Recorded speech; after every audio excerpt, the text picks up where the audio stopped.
Ultrasonido ginecológico. En esta charla vamos a tratar de tocar algunos aspectos generales en la realización de una ecografía de los órganos pélvicos femeninos.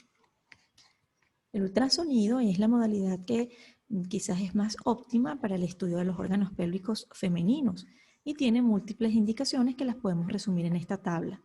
Entre ellas están el estudio del dolor pélvico, la presencia de trastornos menstruales de cualquier tipo, como parte del protocolo de estudio en la paciente con infertilidad, ante la presencia de sangrados genitales anormales o sospecha de anomalías uterinas congénitas, por supuesto en la presencia de cualquier tipo de masa pélvica, también para verificar la colocación o la disposición de los dispositivos intrauterinos y como parte de algunas intervenciones o procedimientos quirúrgicos en la esfera ginecológica. En términos generales, el útero y los anexos se pueden evaluar tanto por la vía abdominal como por la vía transvaginal. La vía transvaginal, sin embargo, tiene algunas ventajas y es que nos va a permitir una mayor resolución porque maneja frecuencias más altas, permite una mayor aproximación a los órganos pélvicos, lo que por supuesto va a contribuir con mejorar la calidad de imagen que estamos obteniendo y además como nos permite un contacto más cercano con los tejidos pélvicos, puede ayudar a evaluar también muchos de los síntomas que las pacientes refieren y correlacionarlos de manera casi simultánea con lo que estamos observando. Ahora bien, existen algunas contraindicaciones para la utilización de la vía vaginal.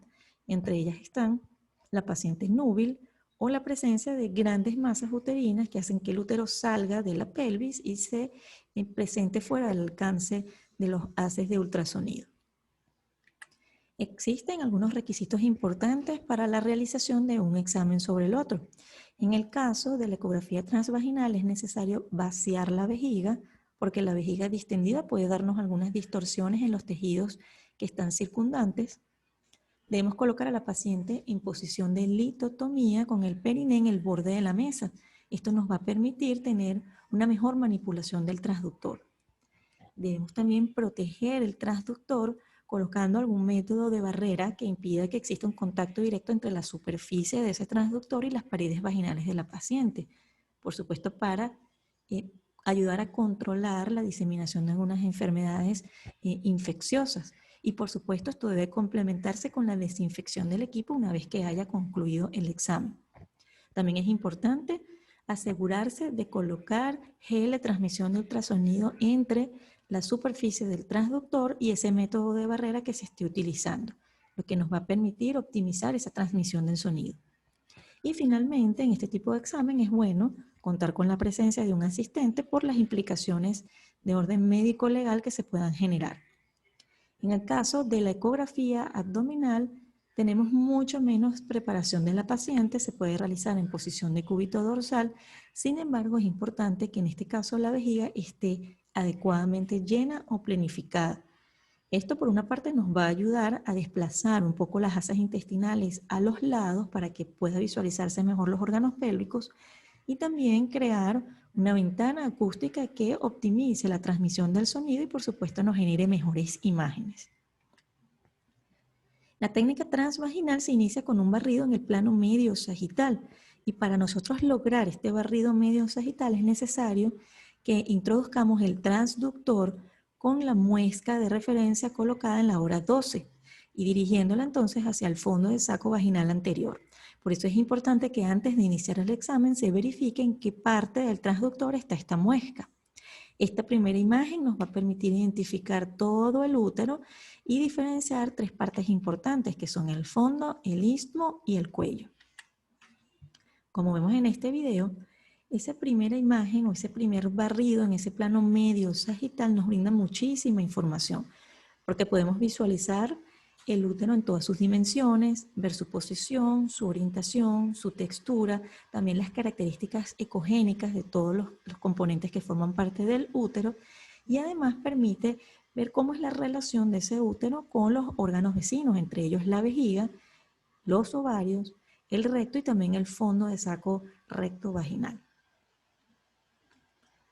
Una de las principales características que vamos a describir al iniciar el estudio ecográfico es la forma y la posición del útero.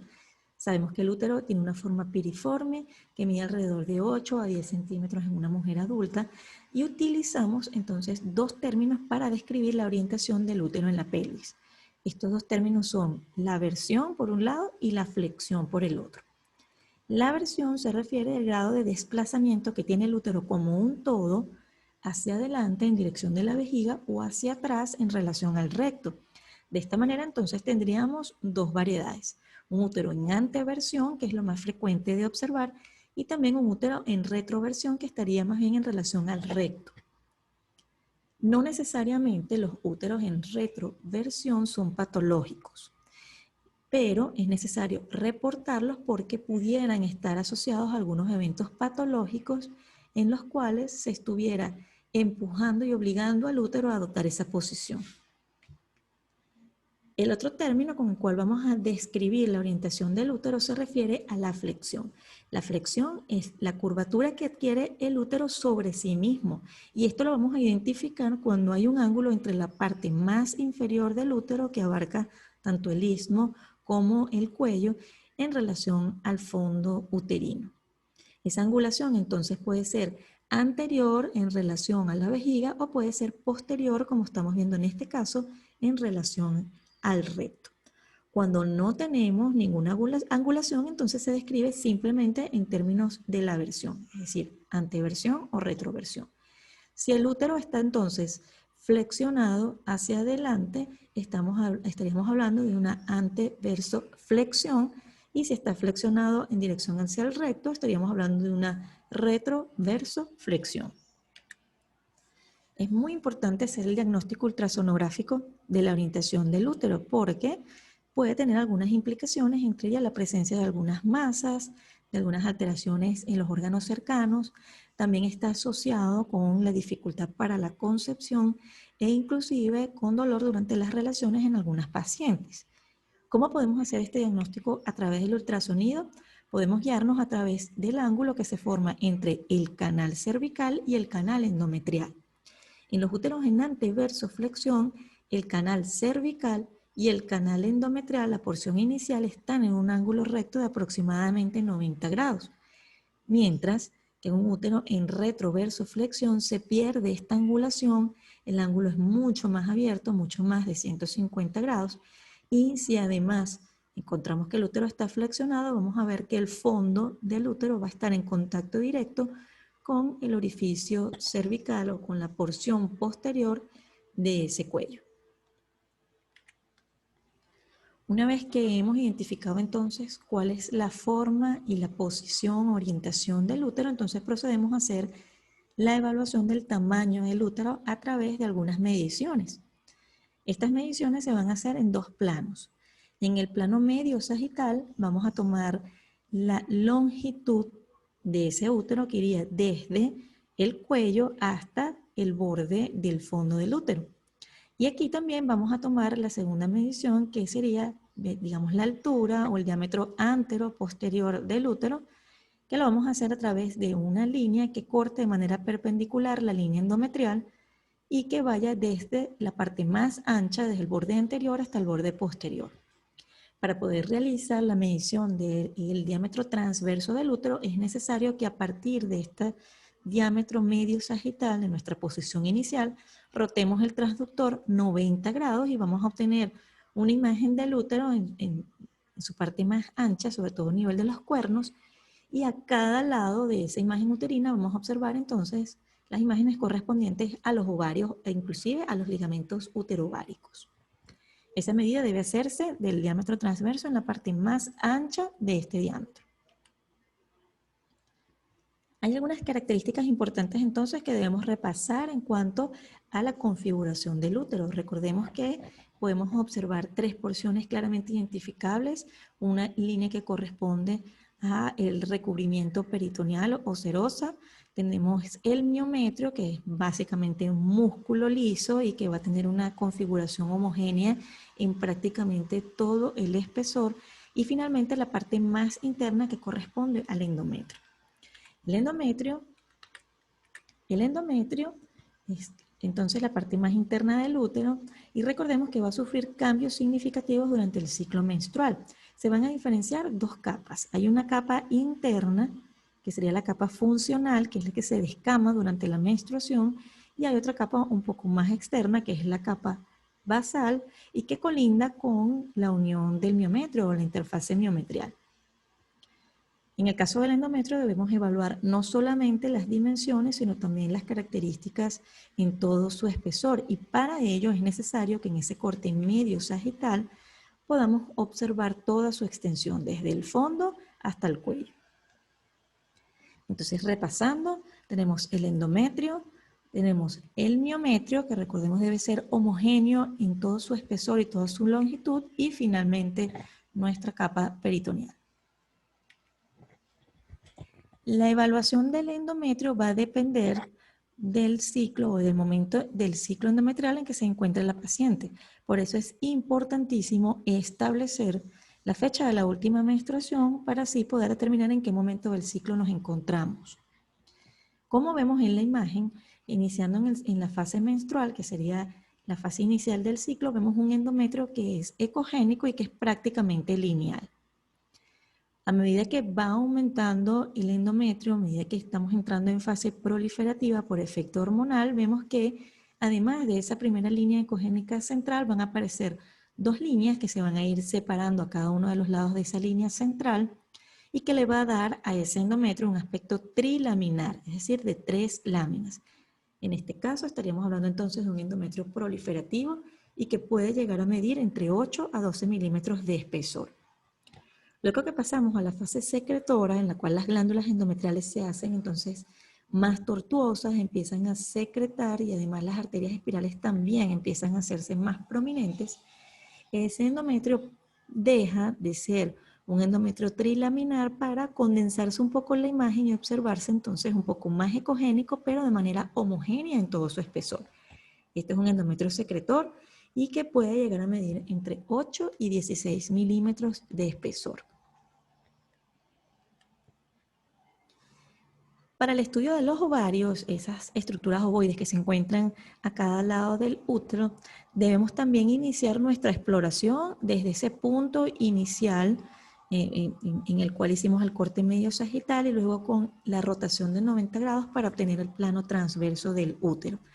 Esto nos va a permitir identificar claramente, haciendo movimientos de angulación, cada uno de los ovarios, y lo podemos identificar fácilmente por la presencia de los folículos en su interior que se diferencian claramente del tejido circundante.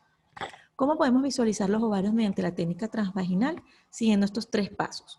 Primero, partimos de un corte medio sagital del útero, que fue nuestro corte inicial. Luego hacemos una rotación de 90 grados del transductor, como cuando buscábamos el diámetro transverso del útero. Y finalmente vamos a angular el transductor hacia el lado correspondiente que queremos estudiar.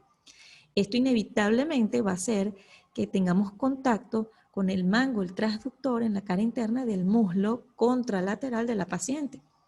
Lo otro que podemos hacer es seguir el ligamento ovárico, como vamos a ver más adelante, o inclusive seguir el trayecto de la arteria hipogástrica que está en contacto estrecho con el ovario. En este video entonces podemos observar cómo a partir de un corte medio sagital hacemos la rotación de 90 grados sobre su eje y vamos a observar entonces a cada lado la presencia de las estructuras ovoideas, con presencia también de folículos en su interior que corresponden entonces a los ovarios.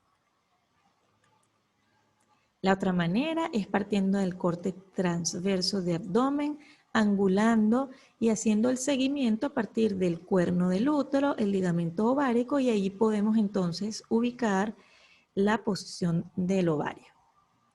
Este movimiento de angulación va a provocar que inevitablemente con el mango toquemos el muslo contralateral de la paciente. Los ovarios, entonces, como habíamos dicho, son un par de estructuras ovoides que se encuentran por fuera del útero y que van a tener esta forma típica con la presencia de algunas imágenes redondeadas en su interior, anecoicas, que miden menos de 10 milímetros, que corresponden a los folículos y que se ubican preferentemente hacia la periferia del ovario, aunque pueden observarse, como vemos en este caso, algunos folículos muy pequeños en el interior del ovario. Esta es la configuración normal. En cuanto a las trompas, no se deben observar o no se buscan de rutina en una exploración ultrasonográfica precisamente por sus características. Recordemos que son unas estructuras tubulares que en la mayor parte del caso se encuentran colapsadas, y a menos que por alguna razón netamente patológicas se llenen de líquido y se dilatan, no van a ser observadas a través de la ecografía. Lo que sí debemos observar son los fondos de sacos rectouterinos, que son los repliegues peritoneales que se encuentran en relación entre el recto y la parte posterior del útero, que son importantísimos para hacer algunos diagnósticos en la esfera ginecológica. Estos fondos de sacos rectouterinos los podemos observar tanto por la vía abdominal. Fíjense que aquí observamos una buena planificación de la vejiga y se ve claramente el útero con la angulación anterior entre el canal cervical y el canal endometrial. El fondo de saco rectouterino entonces estaría ubicado inmediatamente por detrás del orificio cervical o por detrás del cuello del útero. Si nosotros vemos esta imagen y no vemos colecciones líquidas anecoicas por detrás, estamos ante la presencia de una ecografía normal. En el caso de la ecografía transvaginal, también podemos observar entonces la evaluación de los fondos de saco inmediatamente por detrás del cuello. Cuando observamos presencia de contenido anecoico en esta zona, lo ideal es que lo veamos completamente blanco, entonces debemos hacer el reporte y la medición respectiva para estimar la cantidad de líquido que se presenta allí libre en cavidad. Finalmente, es bueno tocar algunos aspectos en relación al reporte de la ecografía pélvica. La ISUOC ha establecido que se puede seguir una lista de chequeo para saber si ese informe ecográfico tiene los requisitos indispensables para que sea valedero.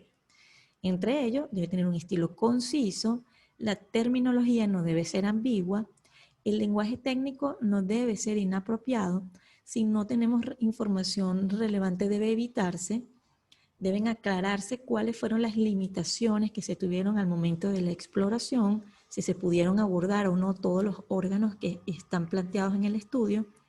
Debemos dirigirlo a la pregunta clínica inicial, por eso es fundamental el interrogatorio previo a la realización del examen. Tener cuidado con las abreviaciones que se utilizan, debe ser conclusivo en lo posible y el reporte debe estar correctamente escrito, sin errores, preferiblemente tipeado y no escrito a mano para evitar entonces las confusiones con las letras de los operadores.